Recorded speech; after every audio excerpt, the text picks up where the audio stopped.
자동차 컨텐츠로 밥 벌어먹고 살아야 되는 채널 카밥의 권혁재필입니다. 제 옆에 있는 차량은 3세대 K5의 부분 변경 모델입니다. 사실 요즘 중형 세단 시장이 고전을 면치 못하고 있어요. SUV가 너무 인기가 높고 그 다음에 전기차 시장이 너무 커지고 있잖아요. 그러다 보니 이 세단의 판매량이 조금씩 주춤하고 있는데 그 중에서도 특히 중형 세단의 경우에는 더 그렇죠. 근데 이 K5가 이제 부분 변경을 내놓았습니다. 소나타 같은 경우에는 부분 변경했을 때 디자인적인 변화가 상당히 많이 컸어요. 거의 같은 차라고 보기 어려울 정도로 컸었는데 K5 이거 저 3세대 신차 발표회 갔을 때 아직도 기억나거든요. 진짜 센세이션 그 자체였어요. 디자인적으로 그렇게 이미 완성도가 높은 디자인이었기 때문에 그렇게 많은 변화를 주지 않고 팬더 부분이나 보닛의 디자인 같은 경우에는 거의 그대로 냅두고 범퍼라든가 램프류의 디자인을 좀 위주로 바꾼 디자인이다 말씀드릴 수 있을 것 같습니다. 네, 일단은 자세하게 차량 둘러보면서 어떤 것들이 변했는지 한번 설명을 드리도록 하겠습니다. 네, 지금부터 바로 출발해 보도록 하시죠. 우선 오른쪽에 있는 차량 같은 경우에 보면은 새까맣죠.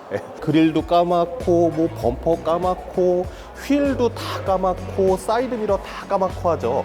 네, 이번에 신규로 발생한 이제 블랙핏 트림이라고 합니다. 그럼 이 블랙핏 사양 같은 경우에는 뭐가 다르냐? 일단은 18인치, 19인치의 블랙핏 전용 휠 디자인이 적용이 되고요. 그에 따라서 피렐리 타이어가 들어가게 되고 군데군데가 좀 어두워지는 부분들이 있습니다. 아웃사이드 미러도 블랙으로 들어가고 뒷범퍼 있는데 밑에 스키드 플레이트하고 머플러 모양이 있어요. 원래는 크롬 재질로 되어 있는데 그것도 블랙 크롬의 형태로 디자인이 된다고 합니다. 그리고 인테리어 같은 경우에도 헤드라이닝, 그러니까 천장 마감재죠. 이쪽에 블랙 스웨이드 들어가고 A필러, B필러에도 스웨이드 처리가 되고 인테리어도 역시 블랙으로 쭉 들어간다고 합니다. 이번에 트렌디가 없어지면서 세 가지 트림으로 좀 단축이 됐어요. 시그니처 트림이 가장 높은 트림인데 거기에서 49만 원을 더하면 선택을 할 수가 있는 겁니다. 그러니까 최고 높은 사양에 추가적으로 옵션을 들이듯이 해야지 선택을 할 수 있다는 거죠. 그런 부분에 있어서는 스포티지나 뭐 소렌토의 그래비티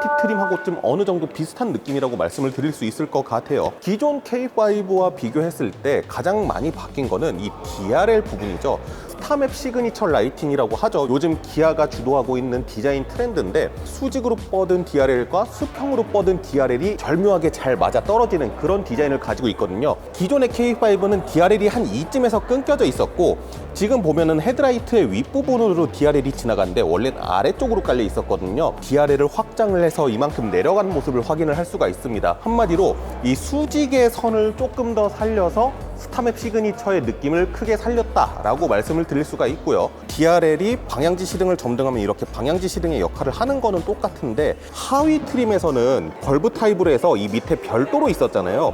마찬가지로 하위 트림 같은 경우에는 이 방향지 시등이 벌브 타입으로 들어갑니다. 그 다음에 이 안쪽에 램프류 같은 경우에도 기존 K5는 3구짜리가 들어갔는데 2구짜리 프로젝션 LED 타입으로 들어간 것을 확인을 할 수가 있고요. 이쪽에 디자인이 좀 많이 달라졌죠.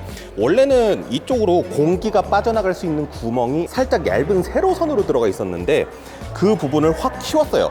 저는 이게 어디서 많이 본 디자인인데 싶어가지고 생각을 해봤더니 EV6 GT 있잖아요. 그거하고 앞범퍼의 디자인이 상당히 많이 유사합니다. 바람이 지나갈 것 같은 면적대를 넓힌 거잖아요. 그 얘기는 뭐냐? 나는 공기를 많이 빨아들이는 차다. 나는 고성능의 차다. 좀 더 다이내믹한 느낌을 보여주려고 이렇게 디자인을 한 것이겠죠. 하지만 뭐 막혀 있긴 합니다. 휠하우스 안쪽으로 공기가 통하는 그런 곳이 있었던 걸로 기억을 하는데 여기 끝까지 다 막혀 있네요. 허니콤 모양과 좀 비슷한 굵직한 육각형 형태의 모양들을 그릴에다가 넣은 것을 확인을 할 수가 있죠. 그래서 조금 더 굵직한 이미지가 보인다고 말씀을 드릴 수 있을 것 같아요. 전면에서 변한 거는 이 정도고 사실 부분 변경이다 보니까 측면에 있어서도 그렇게 크게 바뀐 부분은 없습니다. 지금 이 차량 같은 경우에는 19인치의 블랙핏 전용 휠이 달려져 있어요. 그러니까 이 차는 터보 파워트레인인 거죠. 터보 파워트레인은 블랙핏을 더하면 19인치, 2.0 가솔린은 18인치 휠 사이즈가 들어갑니다. 이번에 새로 생긴 신규 색상이에요. 이게 울프 그레이라는 색상인데 약간 매트한 느낌이긴 하거든요. 근데 자세히 보면은 펄감이 살짝 들어가 있긴 합니다. 약간 시멘트 색깔 같아 보이는 그런 색인데 저는 이거 되게 도회적인 느낌이 들어서 마음에 드는 색이더라고요. 지금 이 차량에 들어가 있는 거는 18인치 휠인데 이거는 16인치, 17인치 그 다음으로 높은 거예요. 2.0 가솔린 중에서는 가장 높게 들어가는 휠이라고 볼 수가 있고 1.6 터보에서는 한 중간쯤에 들어가는 휠 사이즈라고 생각을 하시면 될 것 같습니다. 마찬가지로 부분 변경답게 팬더 부분이나 이런데 크게 손댄 거 없습니다. 그 K5의 특징 같은 것 중에 하나가 뭐냐면은 전에 EV데이 때 말씀드렸던 것 중에 하나가 루프 자체가 되게 완만하게 뚝 떨어지는 라인이잖아요. 그 라인을 따라서 뒷유리창을 이렇게 넓게 잡았는데 밑에 부분에 보면은 블랙 하이그로시로 마감이 되어 있거든요. 그러니까 마치 트렁크가 넓은 것처럼 이렇게 되어 있는 거죠. 때마침 트렁크가 열렸는데 K5 이번 부분 변경에 전동식 트렁크 들어갔습니다. 이거 소나타에도 들어갔던 부분이라서 K5도 따라서 들어간 것으로 보입니다. 네. 닫히고요. 네, 마치 유리창인 것처럼 블랙 하이그로시를 길게 깐 거, 이 부분도 변한 거 없습니다. 그리고 이 리어 램프의 형상에 따라서 팬더 부분에 살짝 쿵 라인 들어간 거, 이것도 원형 모델에서 팬더를 바꾸지 않으려다 보니까 디자인적으로 흐름을 이렇게 가져간 거예요. 개인적으로는 여기 금형 조금만 수정했어도 조금 더 이 리어램프가 이쁘게 나오지는 않았을까. 리어램프 부분에 대해서 좀 얘기가 있었던 걸로 알고 있습니다. 네, 솔직히 뒷부분은 저도 약간 레이징이 필요하다고 생각을 해요. 근데 왜 그럴까 고민을 해봤거든요. 제일 큰 이유 중에 하나는 쭉 이어져가는 리어램프의 형상이나 이런 것들 비슷하고요. 가쪽으로 넘어가면서 이렇게 넓어지는 디자인, 이것도 사실 기존의 K5 모델하고 비교했을 때에도 크게 다르지 않아요. 되게 확 넓어진 것 같잖아요. 근데 기존 모델에 비해서는 확 넓어지거나 그러진 않았어. 근데 확 넓어져 보이는 이유가 뭐냐면은 기존의 K5는 여기에 이 일직선을 따라서 이쪽에 작게 후진등 하나, 이쪽에 작게 방향 지시등 하나 이렇게 있었는데 그게 벌브 타입이었단 말이에요. 그래서 투명한 램프였죠. 근데 이번에는 이거를 고급 형상에서는 다 LED로 처리를 했어요. 그러다 보니 하얀색 등이 이쪽에 뭔가 있다 보니까 이게 슬림해 보였는데 이게 더 넓어져 보이는 거야. 특히 최신의 자동차 트렌드가 LED 조명이나 이런 것들이 발전을 하면서 다 슬림해져 가는 추세가 되고 있잖아요. 그러다 보니까 많은 분들께서 보셨을 때 좀 이질적으로 느끼지 않았을까라는 생각이 들어요.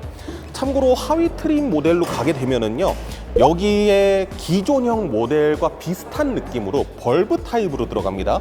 그게 들어가면은 이게 확 넓어지는 느낌이 조금 덜하긴 한데 이 부분 변경에 대한 느낌이 조금 덜하긴 해요. DRL을 이 밑으로까지 확장시킨 거, 이것 역시 스타맵 시그니처 라이팅의 디자인을 이어가기 위해서 이렇게 만들어 놓은 거라고 볼 수 있겠죠. 이 부분이 뭐 사실 파팅 라인이 없이 일자형으로 좀 떨어졌으면 더 이뻤을 것 같은데 뭐 어른들의 사정이 있지 않았을까. 방향지시등 한번 점등해 보면요, 원래 이 부분에 후진등이 있었는데 이쪽까지 좀 길게 해서 방향지시등이 상당히 넓게 비춰지는 모습을 확인을 할 수가 있습니다. 후진등은 여기로 내려갔어요. 이쪽으로 내려왔는데 범퍼 내에서도 조금 윗부분이라서 안 보일 정도로 낮은 위치는 아닌 것 같습니다. 후면 범퍼의 측면 쪽에서부터 라인이 하나 생겨서 이쪽으로 반사판이 들어가고 머플러인 마냥 크롬으로 멋을 낸 부분이 있고 스키드 플레이트가 있고 그 위로 이렇게 번호판이 있는 이런 디자인은 기존의 K5와 그렇게 크게 다르진 않더라고요. 이미 디자인을 너무 완벽하게 해가지고 크게 손댈 필요가 없었다. 사실 K5는 그 상태에서 디자인 변화를 안 했어도 쭉 되게 잘 팔렸을 것 같은데 아무래도 너무 익숙하다 보면은 오래된 티가 나잖아요. 진짜 어쩔 수 없이 한 느낌이 없지 않아 조금은 있다.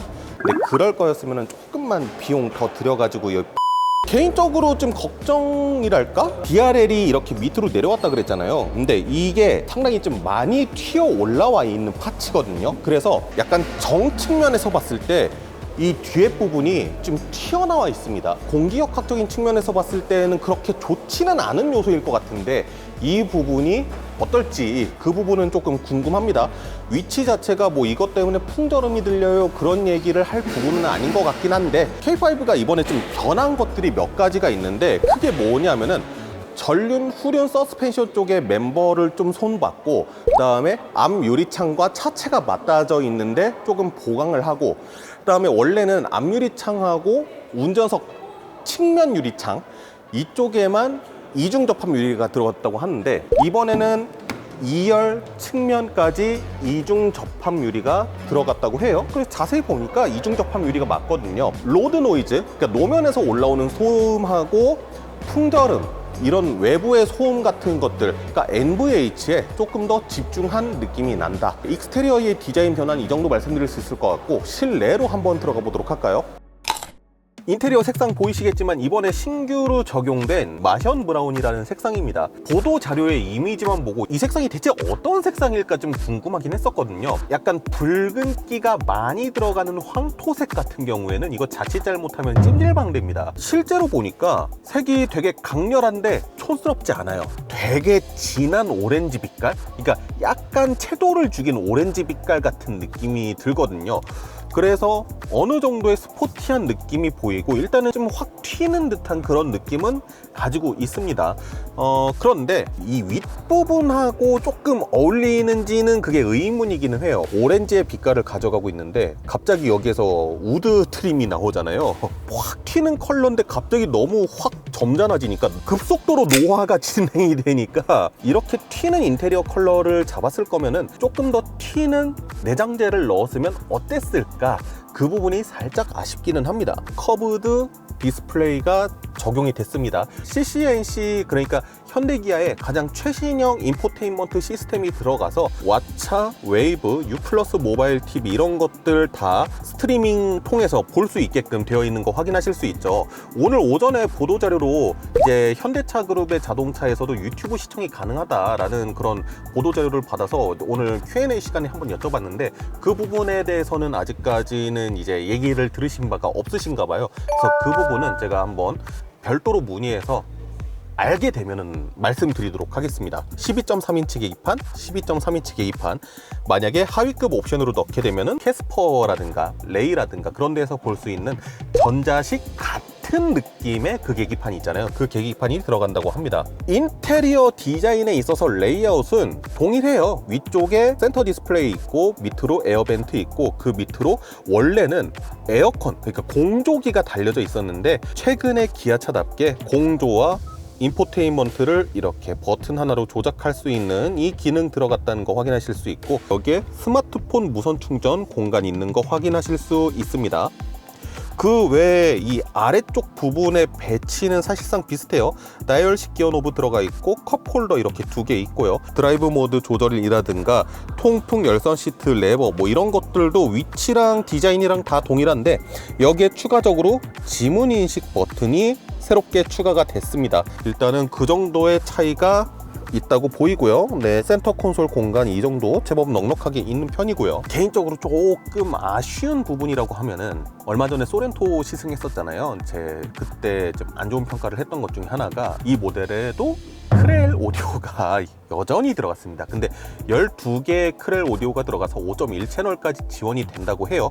아무래도 이런 것들을 조금 고려한 그런 시스템 반영이 아닐까 싶은데, 이거는 나중에 시승차 나오면은 제가 오디오 한번 또 들어보도록 할게요. 일단은 이 상태에서 뒤쪽으로 한번 가서 앉아볼게요. 뒷좌석 레그룸 얼마나 남는지. 네, 제가 앉았던 시트 포지션 그대로 뒷좌석으로 왔고요. 확실히 대한민국의 중형 세단의 뒷좌석은 정말 넓습니다. 택시를 만들어 본 짬바가 하루 이틀이 아니기 때문에 지금 주먹이 하나, 두 개 반 정도는 충분히 들어갈 수 있는 공간이 있고, 시트 밑으로 발 공간 제법 괜찮고요. 이 루프의 디자인 자체가 좀 눕혀져 있는 디자인이기 때문에 이렇게 꼿꼿하게 앉으면은 네, 살짝 닿는 거 보실 수 있죠. 약간 느슨하게 이렇게 엉덩이를 빼고 앉으면은 뭐 머리카락이 천장에 눌린다 정도로 앉을 수는 있습니다. K5는 솔직히 특히나 뒷좌석에 앉는 건 되게 오랜만에 앉아보는 건데 생각보다 되게 푹신푹신하네요. 네, 센터 암레스트 내리면은 중앙에 컵홀더 2개 있고요. 그 외에는 사실 별다른 기능 없습니다. 중앙에 에어벤트 2개 있고요. 그 아래로 C타입 USB 단자 2개 있는 거 확인하실 수 있죠. 조수석, 운전석 뒤에 다 도어의 포켓 있고요. 2열 위안 열선 시트 들어가져 있고요. 선쉐이드, 지금 이 차량은 파노라마 선루프가 달려져 있기 때문에 이쪽에 조명 있는 거 확인하실 수 있고요. 거주성 뭐 이런 거는 크게 나쁘지 않은 것 같고, 아까 전에 이 차에 전동 트렁크 들어갔다고 말씀드렸잖아요. 네, 이렇게 전동식으로 열리는데 여기 보니까 여기 있네요. 당기는 레버가. 그러니까 뒷좌석 시트 쪽에는 따로 이 차량 시트를 폴딩할 수 있는 레버나 이런 것들이 보이진 않는데 트렁크에 있는 레버를 잡아 당기면은 이렇게 6대4 형태로 폴딩이 돼서 뒤에 어느 정도 부피가 좀 있는 짐들 같은 경우에 넣을 수 있습니다.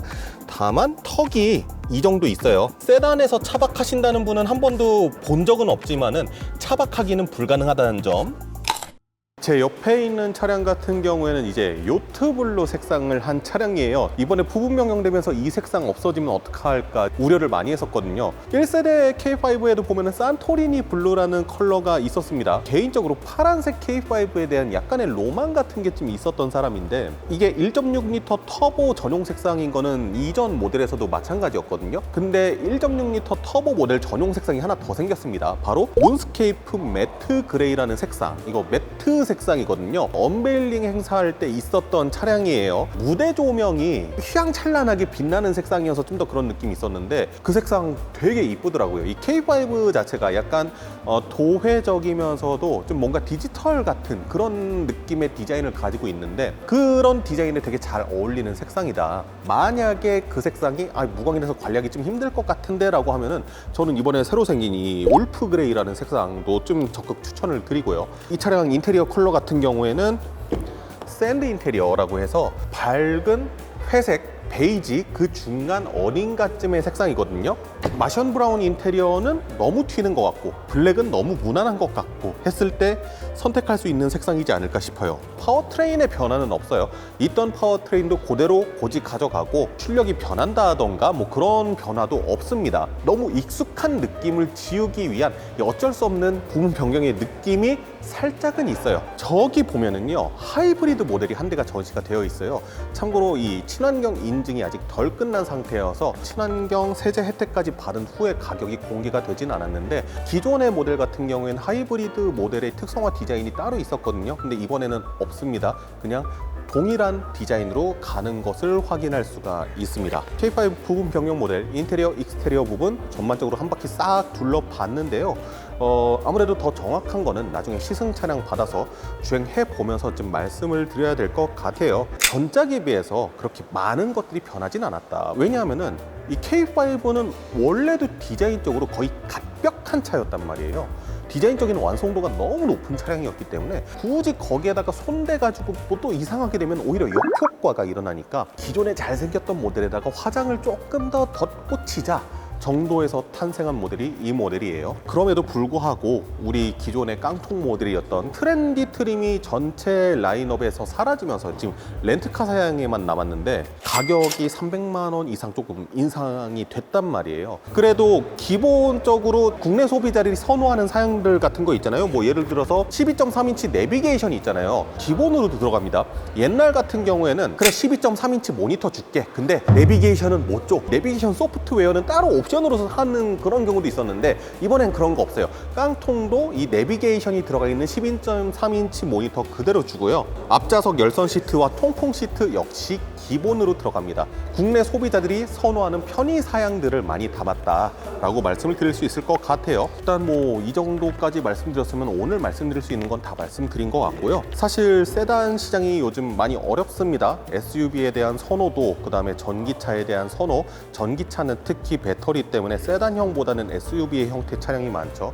그러면서 세단이 갈 곳을 좀 많이 잃어가고 있는 와중에 우리나라를 대표할 수 있는 아이코닉한 세단을 뽑자고 하면은 저는 K5를 우선적으로 뽑을 수 있을 것 같거든요. 저는 개인적으로 낮은 차 좋아하거든요. 솔직히 SUV를 그렇게 선호하지는 않습니다. 그래서 차라리 세단이나 외건 좀 이런 쪽의 차량들을 좋아하는 편인데 요즘에 세단들이 소외받고 있는 이런 현상 자체가 솔직히 반갑지는 않아요. 이런 센세이션한 세단 모델이 아직까지 국내에 있다라는 것만으로도 사실 어느 정도의 위안을 좀 받을 수 있지 않나라는 생각을 해보면서요. 지금까지 자동차 컨텐츠로 밥 벌어먹고 살아야 되는 채널 카바의 권혁재필이었습니다.